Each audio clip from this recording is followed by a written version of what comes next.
Hello, everyone, and welcome to Global Outlook. I'm Mary Sitt.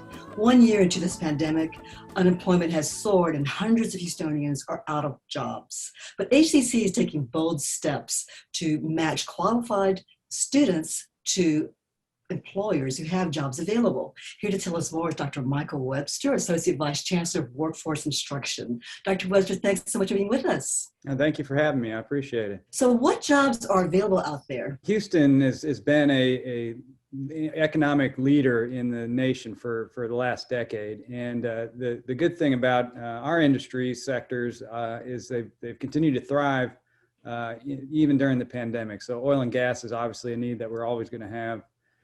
And then our healthcare sector is huge. And obviously this pandemic has raised the flag on the need for healthcare workers.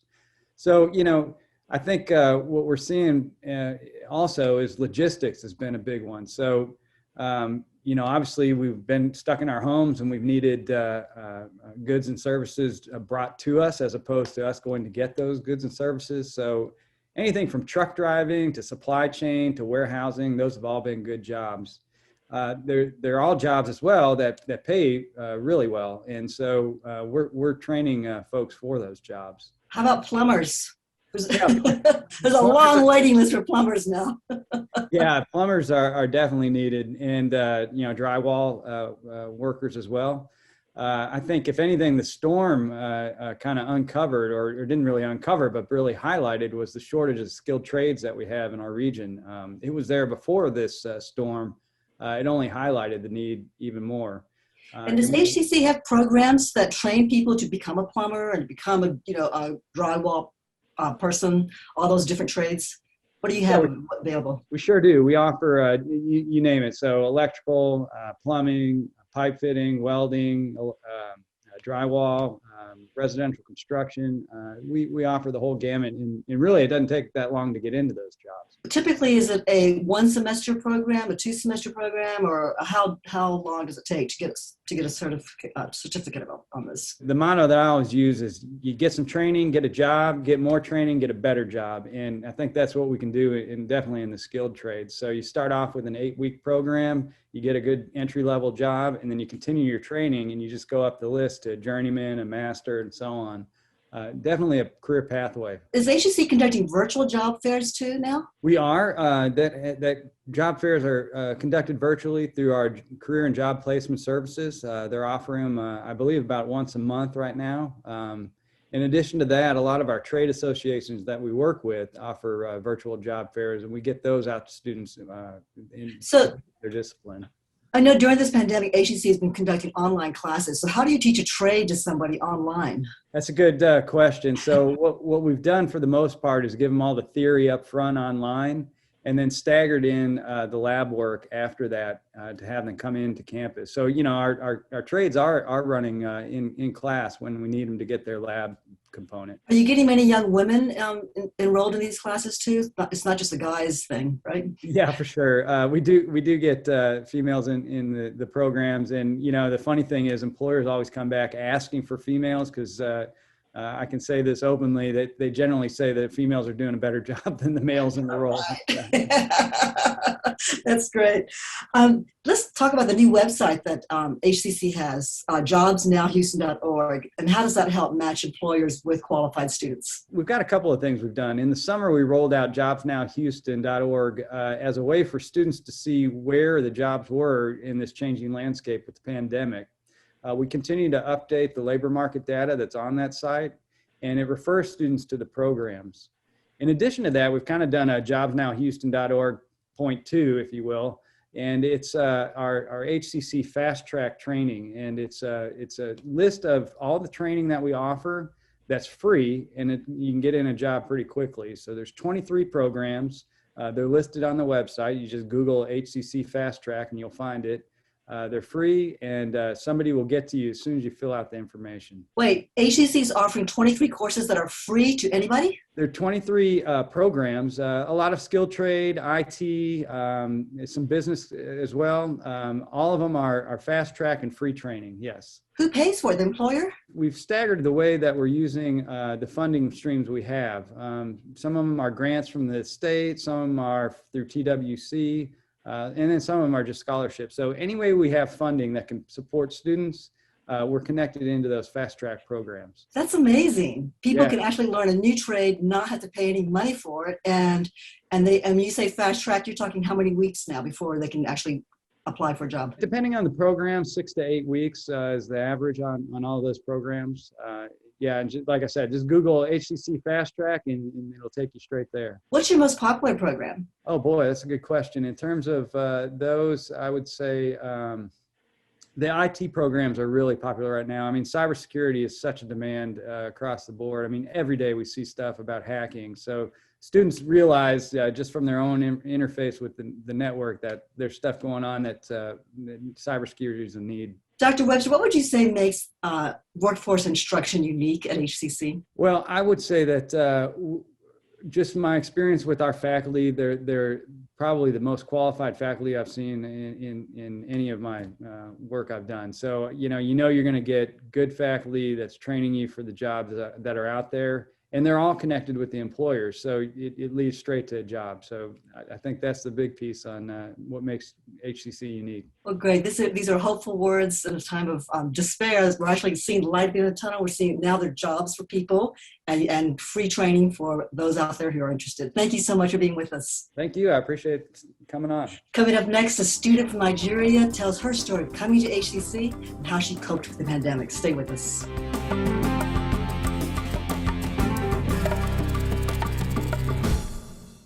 Welcome to HCC. Let me teach you.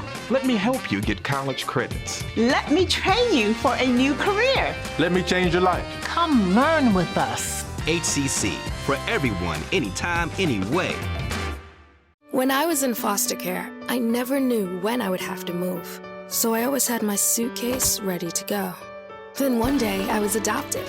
My new parents opened their hearts and home to me. My parents cook my favorite breakfast for me every morning. My parents take me on trips I never thought I would go on. They gave me a home and an even better reason to use that suitcase. My parents aren't perfect, but they're perfect for me. Being prepared is a part of who you are, but it's especially important in the case of a disaster. Be informed about possible emergencies in your area. Make a plan that covers where you go in an emergency. Build a kit with the things you need to survive. There's no one more capable of planning for your situation than you. Start your plan today. Go to ready.gov/myplan. I want to eat apples and bananas. I need to eat apples and bananas. Why can't I eat apples and bananas?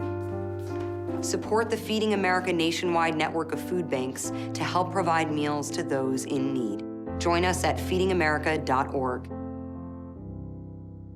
The faculty at HCC represents the best of the city. They're committed to getting our students to their goals. HCC, for everyone, anytime, anyway.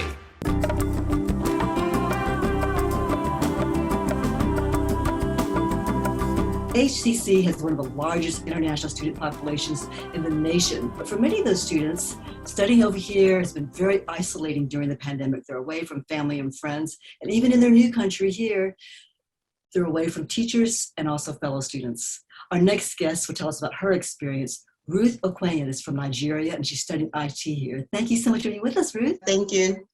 Why did you choose HCC to study? I actually chose HCC because I had a friend who attended HCC, and she told me about the diversity in studies in HCC, and that HCC is a community that really accommodates international students, and when you are there, you really fit in.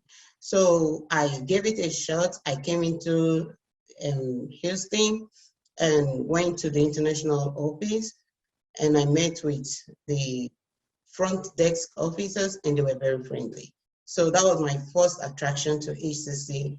By the time I looked at the courses they had, it was actually something I really wanted to do. So I got into HCC. So during this pandemic, how is that community, how have you preserved your community, with your fellow students and your teachers? It has been quite challenging though, because I'm not used to the online thing. I'm not used to online studies. So it was really challenging at first, trying to cope with my children who were also online and myself, then the church, which is online, everything online. It was not really easy, but because we had a lot of, ACC has support, the staff support, the professors, they supported very well. So they understood everything and tried as much as possible to make sure we're good. So you chose a field of study that's really where women are in the minority, IT. Tell me what attracted you to that field. And I understand you're also the vice president of Women in IT at HCC, so that's terrific. Why that field? IT, because in Nigeria, I have a foundation for children, special initiative for children empowerment. So I thought about, I see a lot of people with so many challenges, and in Nigeria, we don't really have so many people that go into IT, especially the women.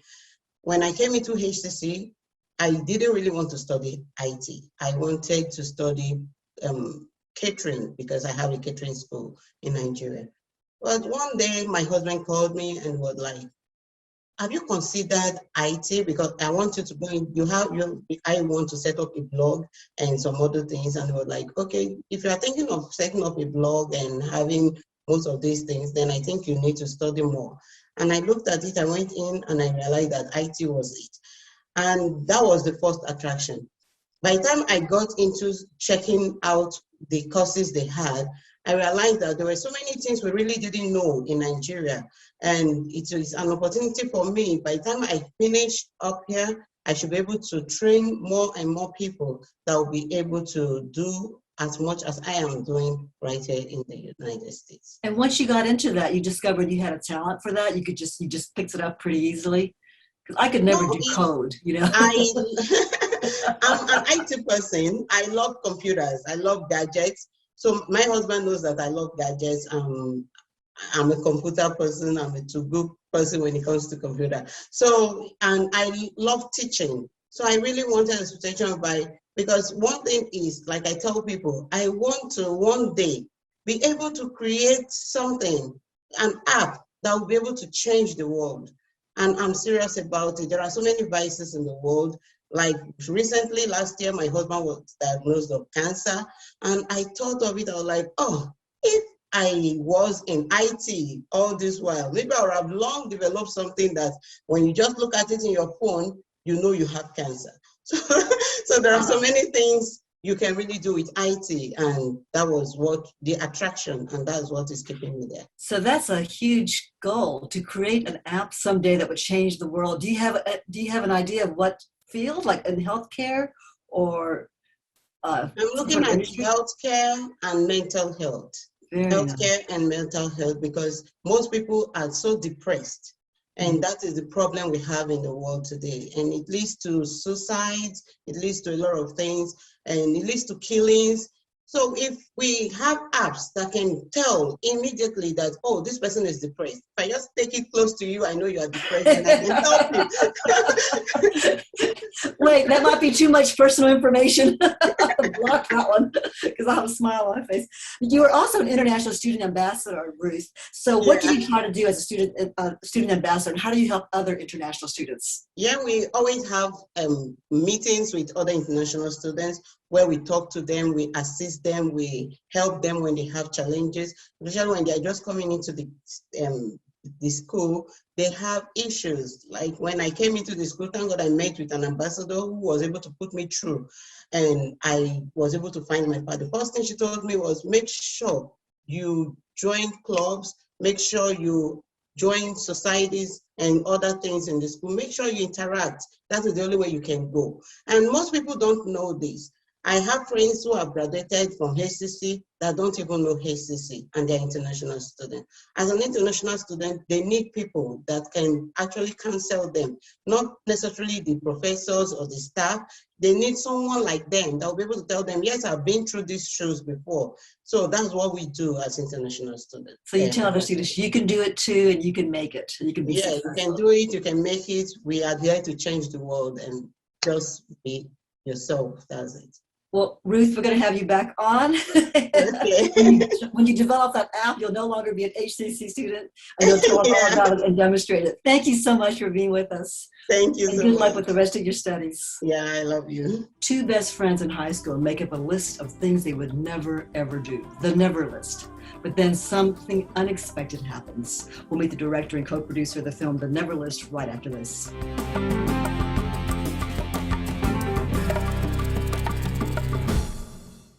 Today I'm going to talk to you about physics. Come on in, girls. Let's go. This is the first rocket to get humans to Mars. Really tall. I'm a rocket structural engineer, designing and building parts of the rocket. You are the generation that will be stepping foot on Mars. Do I have a group of astronauts on my hands? Yes. You can become a rocket scientist or whatever else you want to be. I don't remember how it started. Go to that. Oh boy. Our back and forth. It always came back. Dad! You probably don't remember what you told me, That was perfect. but I heard every word.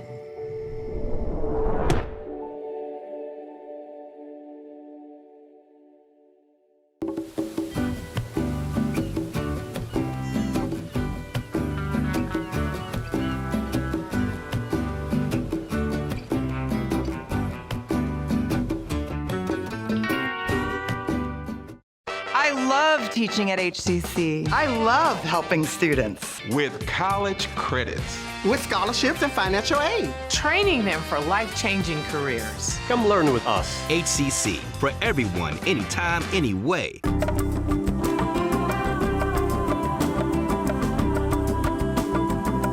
The Never List is a coming-of-age film about two best friends in high school who do everything right and then make up a list of things they would never, ever do until something unexpected occurs and changes their lives. Here to tell us more is the director of the film, Mower. Michelle is also a writer, producer, and independent film distributor. Her 2012 debut feature, The Preacher's Daughter, garnered the highest ratings of any movie on the Lifetime Movie Channel.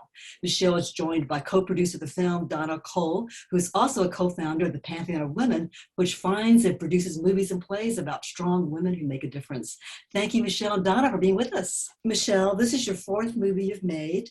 What drew you to this script? Well, a lot of things. I was looking, I grew up in the 80s, which is what I like to call the golden age of teen comedies or teen films.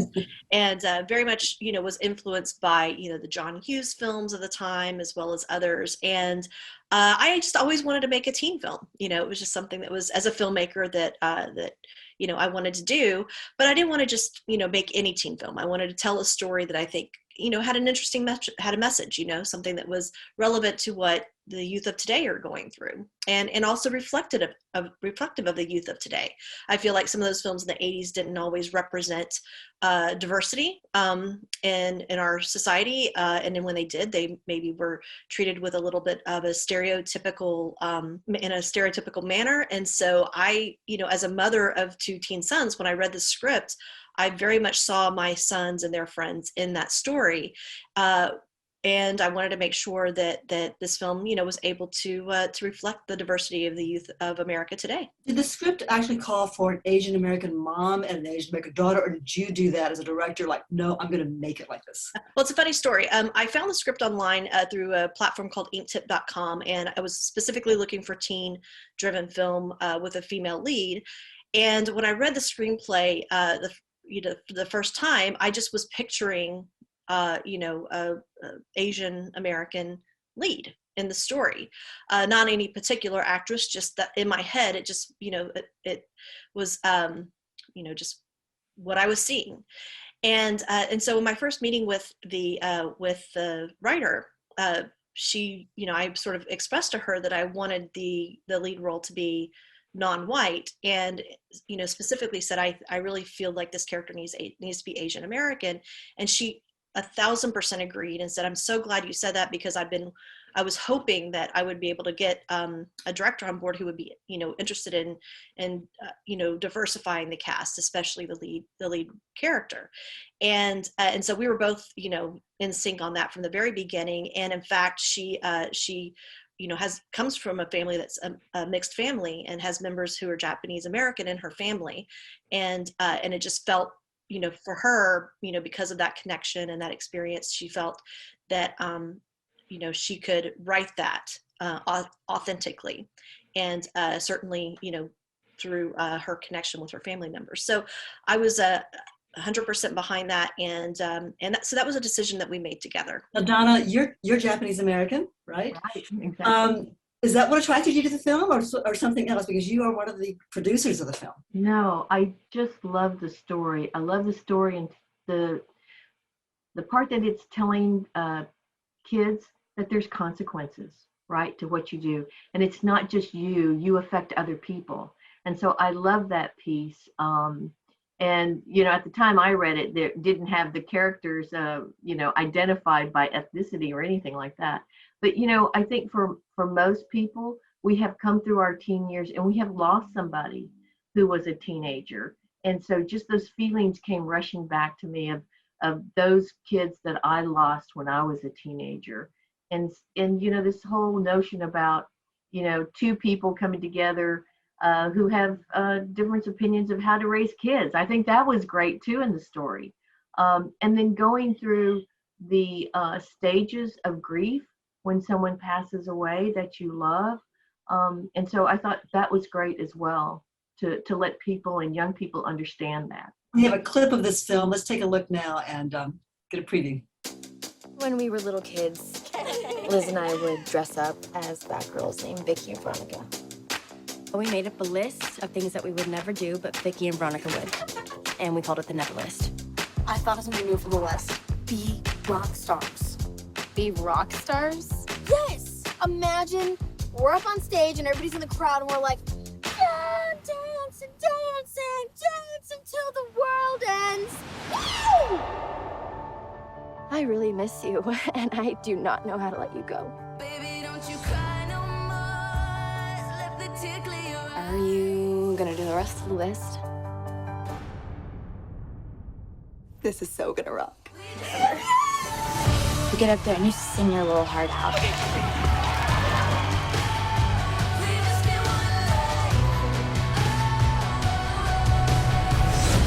gotta get out of here.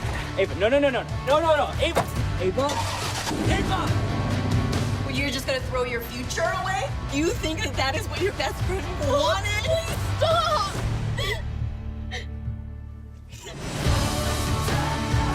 That's what I always dug about you. You are who you are, and it's awesome.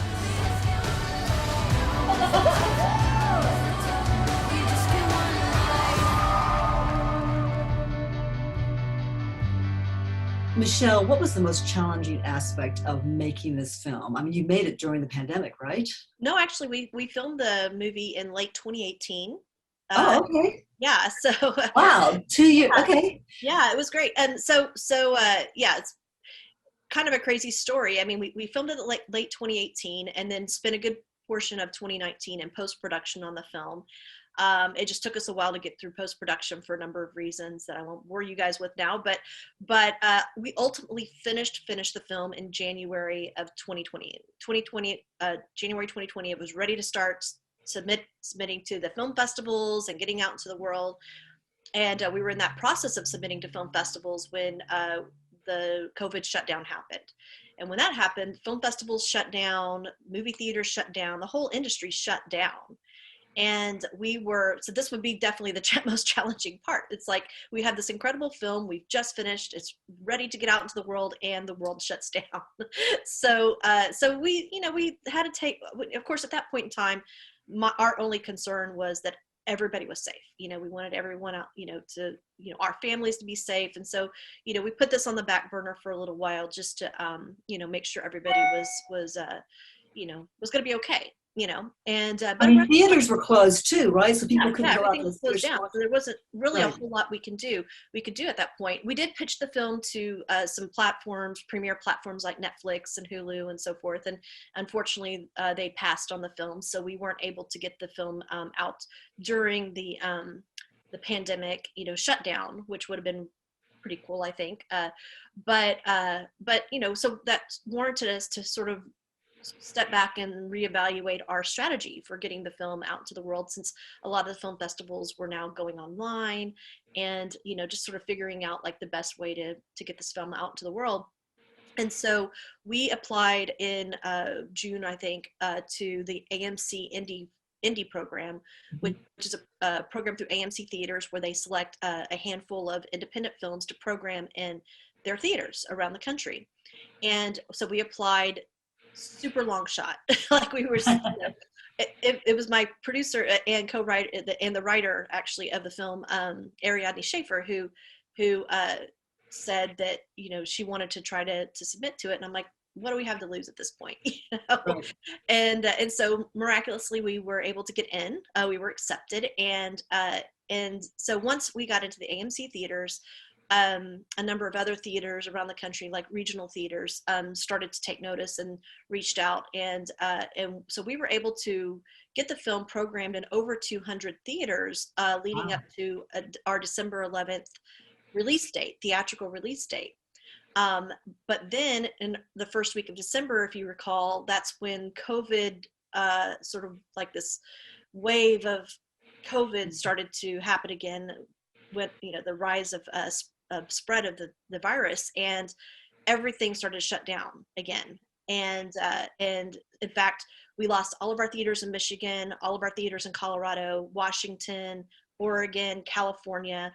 The states shut down the movie theaters. So we lost about half of our theaters within days of our theatrical release. So at this point, there was no going back. I mean, we'd already put in all the effort to market the film and get it into the theaters. We couldn't change course at that point. It was too late.